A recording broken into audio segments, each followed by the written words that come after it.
Hello everybody. Thank you very much for making time to be here today for a very important announcement of the funding of new blood cancer drugs for people with CLL, chronic lymphocytic leukemia. These two new drugs will be life-changing for the life expectancy and the life quality of people with blood cancer. But they also represent a number of important changes in the way that Pharmac is operating. First of all, for a long time, we were frequently told there is no more money. These medicines are being funded by making economies, getting better deals, and saving elsewhere to fund more medicine for more patients. The second thing is, for a long time, if people were treated in a private clinic like this because they'd taken out insurance or paid themselves, they were ineligible for Pharmac-funded medicines. Now, this new medicine funded by Pharmac will become funded from the 1st of May for any patient who is currently receiving the exact same medicine in a private clinic like this. The third important change is that for a long time, the culture of Pharmac was that people who were desperate found their only option was to picket outside Pharmac's doors with the then chief executive in a war of words with the patient advocates through the media. Today, thanks to our consumer reference group, many of the same people are now inside Pharmac collaborating with the people making decisions, still understanding that there are limited funds, but working through to find win-win solutions such as this. That is an absolute step change in the way that Pharmac's culture works, rather than being at loggerheads with the community, working together to solve a problem that we all face. These are the three features that I think are important in terms of Pharmac's wider work. But what today is really about is for patients, including some here today, being able to access something in return for taxes they've paid all their lives, where previously there would have been no funded access, particularly if they'd chosen to be treated in a private clinic such as this. I'm joined here by Todd Stevenson, the Parliamentary Private Secretary for Health, and Todd is really the driving engine of a lot of the government's thinking about this, but also our Minister of Health, Simeon Brown, who I'm sure will have a bit more to add, and we've really, I think, had a great time working together to bring about outcomes like this. So welcome, Simeon. Well, thank you so much, David, and it's wonderful to be here. And can I just say it's a great day for patients to have another blood cancer treatment funded by Pharmac. I want to acknowledge the work that Pharmac is doing to expand access to medicines. This government has put significant additional resources into Pharmac, $604 million in last year's budget to expand access to cancer medicines. And this is a key part of doing that, not only increasing investment, but as David said, making sure we get bang for our buck with every dollar that we do invest into Pharmac. And so I want to acknowledge the good work that Pharmac is doing, and also working alongside clinicians and patients.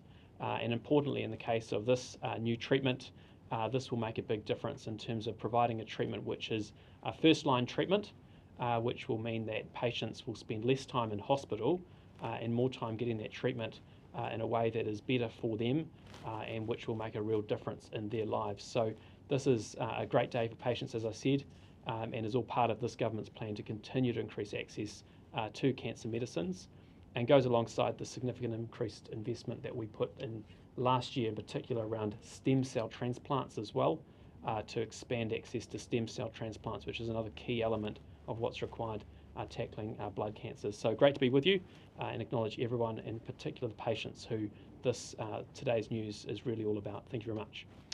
Thank you very much, and we're all three of us happy to take any questions. Minister, what can you take us into a bit more detail as to how we got to this point? What were the key kind of, the key points at which that enabled this to get over the line. But Yeah, look, I mean, it's important to recognise, in this instance, it's not because we've put in more taxpayer money. We put in $604 million extra after budget 2024. That has actually been used up, and about 60,000 more people have access to a medication as a result of that. Today's announcement, I think, is significant because Pharmac have done it by going back, looking at some of their own old contracts. If something's become generic and is now available more cheaply, they can cut some costs there and get the same result, freeing up cash to fund these new medications for people with blood cancer. So that's the process. Of course, you know, the medication has to have an application from the likes of AbbVie, who are represented here, one of the manufacturers, also J&J. Then it goes through the technical committees at Pharmac. Then Pharmac decide whether or not to put it on the options for investment list. And then, having ranked the options that we have to invest in new medicines, they work down that list based on what will have the biggest impact on patients' lives for the dollars that they have. They've been able to apply extra dollars from savings elsewhere across their portfolio to get further down their list and hence fund this new medication. the dynamic between the public and the private, the rule around if you're receiving Pharmac money, it has to be through the public system, seems quite archaic.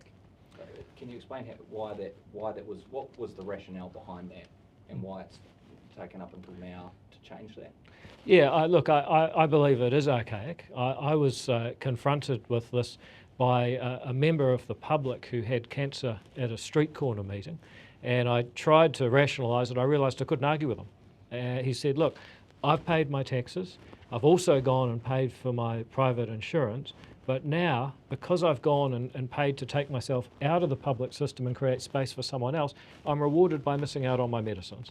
That was completely wrong, and that's why we're saying, look, if a medicine is funded while you have already begun treatment on that particular medicine, then we will start picking up the tab as Pharmac for your care to contribute. And some of the things that happen as a result, I was with an oncologist on Sunday who said to me, look, we have people who have private insurance. They use that up because there's a limited allowance. Then they have to transfer from a private facility like this into a public facility, perhaps even with a different oncologist. And then the financial year begins again. They go back onto their insurance and have private again. I mean, this is just mad. So what we've done is remove the need for switching back and forward if a medicine that was previously unfunded becomes funded during your treatment. There is still a question about if you have a medicine that is funded before you start your treatment, should that be funded in a private setting? We're not doing that right now for the simple reason that it would put pressure on Pharmac's budget and limit the number of medicines that we could fund. However, one of the things that we will be working through as we go through the budget and in future years is to make sure that, look, if you paid your tax, you're entitled to your medicines, and if you've paid extra to have private insurance and actually take pressure off the public system by having them administered in a private clinic such as this, then you shouldn't lose your access to your medicines. So what did Pharmac have to say for themselves? What was the explanation behind the rule, and did they push back to say that we should remain or keep with the status quo? Well, of course, this policy was introduced well before my time, and I don't know what the original thinking was, You must have engaged with them when but I do know. Yes, I did, and what I do know is that if we were to say, look, all the people who are currently paying for their medicines in private settings were to immediately be funded by Pharmac, that would increase cost to Pharmac significantly. Now, I think it's the right thing to do, but there's not the money there to make that transition straight away. But we have been able to find the money to do it for people who are moving, who are already on a medication, on a cancer treatment course. In that case, if we start funding the particular medicine they're on, we will also fund it for them to continue in their private setting. Look, I'd like to get back to you on that because I don't want to get the figure wrong, but I understand it is in the tens of millions if I recall properly. Also on figures, are you able to say how many actual patients will benefit from today's announcement? Yeah, the estimate, of course, I just want to say that this depends on how many patients there are and whether they're, haematologists or oncologists think it's appropriate. But the forecast is that it will be about 80 to 90 patients over a 5-year period. Thank you. And just in terms of other blood cancer drugs, there are, more on the priority list for Pharmac. Can we expect any further announcements? Yeah, I mean, the one that, I get letters from just about daily, and that reflects how important daratumumab being funded is to so many patients out there. And I can see the clinicians and oncologists and hematologists nodding behind you. That is on the options for investment list. Pharmac have evaluated it, and frankly, it's very expensive is the issue there. But they haven't ruled out funding it in the future. So, if you see someone about this high, Auburn here, Minister of Finance, answers to Nicola, I do have a budget bid in for more Pharmac money. You have told RNZ that you do want to get a significant budget, but how is that going? You guys having good conversations about that? Yeah, we are. I mean, of course, I shouldn't make light of it. It's a challenge because the government, like most New Zealanders, is constrained in the money that it has. The need is enormous, and somehow we have to reconcile an unstoppable object and an immovable force there. Are you hoping that it would be new money, or would it be redistributed from health? Well, of course, it wouldn't be so much redistributed from health. I hope that Pharmac's continued savings program of making sure they're more economical on the stuff they're already buying could free up money for that. I also hope that we'll be able to put new money from the very small budget allowance that the government has into this. But of course, we could also see if there's other things we could cut down on in health to fund more medicines. What would that be? What would you like to see cut down? I don't think, I look at the way that Simeon's managing the health budget, and it's pretty hard to see how he could do it better and save money. So I think he would say quite rightly that they are working very hard to be efficient there. We are working very hard to be efficient, and we're very focused on frontline services in our healthcare system. We've committed to continuing to put more money into healthcare in each and every budget. We've done that. We'll continue to do that. But as the Minister said, look, those are conversations, there's budget conversations to go through. This is quite significant though, right? We're quite low comparable to other OECD countries in terms of Look, we've made a significant uplift in terms of, I think as the Minister Seymour said, there are 60,000 additional patients receiving treatments based on the investment this government has made into medicines and cancer medicines. When it comes to blood cancer though, that's 180 patients, right? We've also, as I said, last year I announced an increased investment around stem cell transplants, which is a critical part of blood cancer treatments as well. We need to lift our performance in that regard. Can I I understand what you're saying about the comparison with other countries. I just put it in really round figures. When Simeon and I and Todd were elected, the government had left us with a set of budget forecasts. This year, had we done nothing, the medicines budget would have been about $1.1 billion a year. We knew that was unsustainable because it was falling off a fiscal cliff where they'd previously spent 1.5 but only put aside 1.1. So immediately we added about 450 odd million a year in budget 2024 in order to fill in that fiscal hole. The next thing we did was that we said, okay, we've got commitments to fund a lot more cancer medicines, so we added a further 150 million a year. So we've gone from about 1.1 billion a year to about 1.7 billion dollars per year.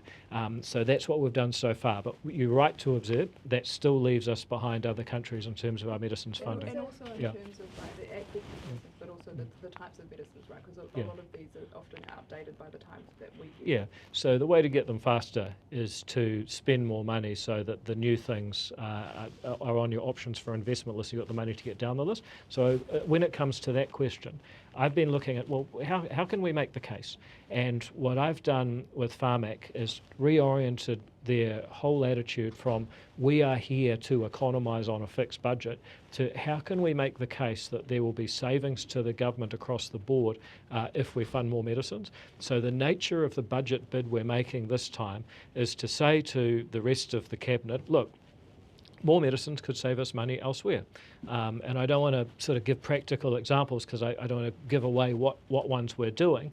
But you just imagine for a moment if you look at Trikafta, which we've already done.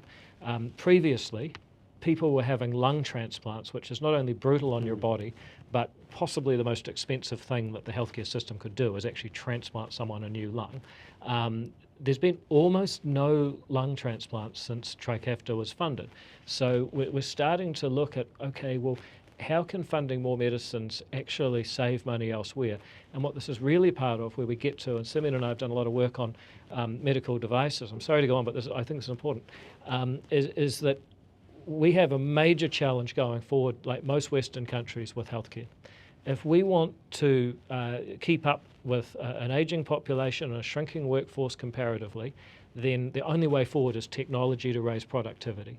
So where we want to get Pharmac to is to be the advocate within the healthcare system, saying, look, if you guys invested more in medicine and technology, we could make the limited number of talented clinicians we have more productive and get to more patients faster and solve that problem. Because if we don't start thinking really hard about this now, take it to 2035, 2045, we're screwed. I mean, you can't import nurses from the Philippines forever. Just one more then on that, because this is something that you feel really strongly about. You've spoken about wanting to sort of change the model, all of that sort of thing. In terms of that comparison to other OECD countries, is that a commitment that you could make, that you'd like to see that lift in your time as Minister? Well, it has lifted in my time as Minister. I mean, 1.1 billion to 1.7 billion in the first 2 years.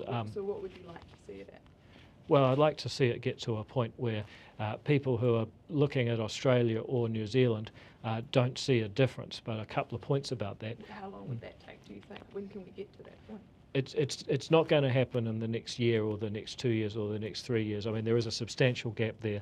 And of course, we start with a 40% income gap. So you can understand that, frankly, Australia, that's why our government talks about economic growth. It's not just about cigar-smoking capitalists. It's about caring for people who need to have the benefits of modern medicine. And so, that's an important gap to close.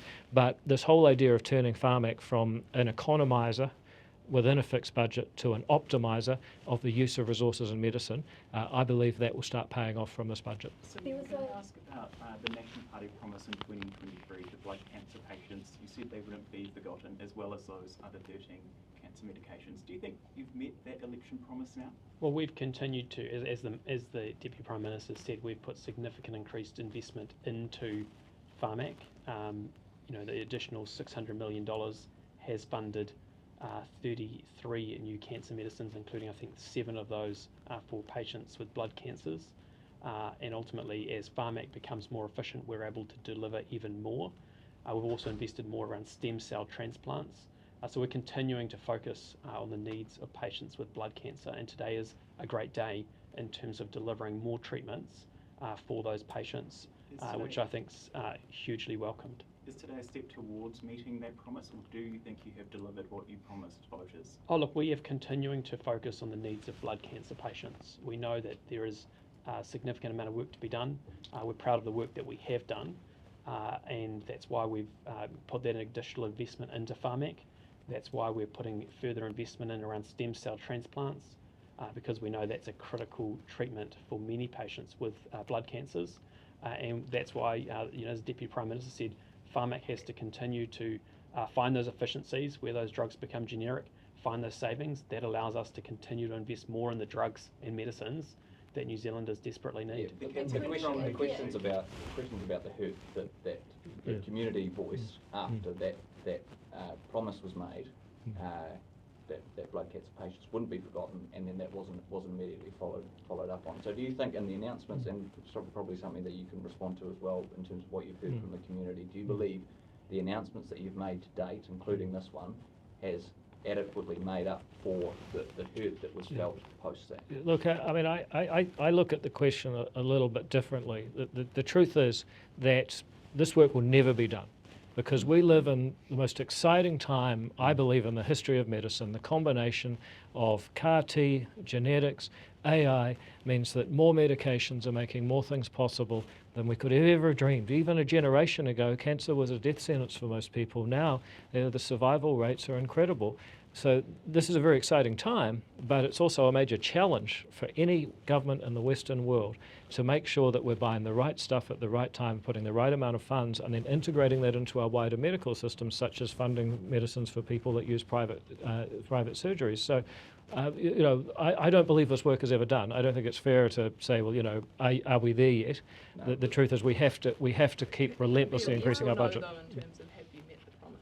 Well, we're continuing to focus on the needs of it a blood yes- cancer yes or no? patients, and I think I agree completely with what the Deputy Prime Minister said. There is a continued need to focus on the needs of blood cancer patients. There will be, last week there was a big discussion. I think the Post was running a series of stories around CAR T cell therapies. Well, that is where many of these therapies and treatments are going when it comes to blood cancers. So the reality is we have to continue to ensure that whether it's Health New Zealand, whether it's Pharmac, as we continue to invest more money into our health system, which is our commitment to continue to invest more into our health system each and every budget, that blood cancer patients are not forgotten, and that we continue to focus on improving their lives. Of course, the work is never done. There's always going to be new treatments. I don't think anyone's saying that. But speaking as a government that made a promise, let people down, and has since, do you think that you've responded sufficiently to that today?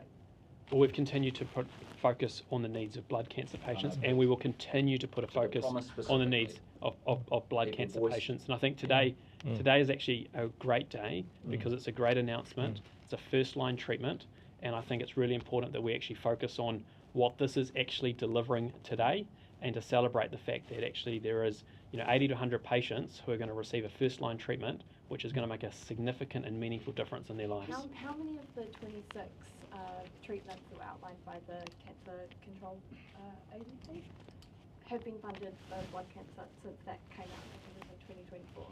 Well, I think as I said earlier, there's 33 cancer medicines were funded as part of the uplift, 7 of which were blood cancer Is that treatments. This one? Well, there's 4 which I these think two. Pharmac has also funded an additional around through the reprioritisation and savings, but I'm not exactly sure precisely to your question where those sat on that particular list. I mean, I'll come back to you on that. happy to line those up. And the only other comment I would make is that, as I say, that it is ongoing because there are so many new discoveries. So, you could take a list from 2 or 3 years ago, and you'll find that actually, would you look at there's what different Australia's medicines available. now funding then?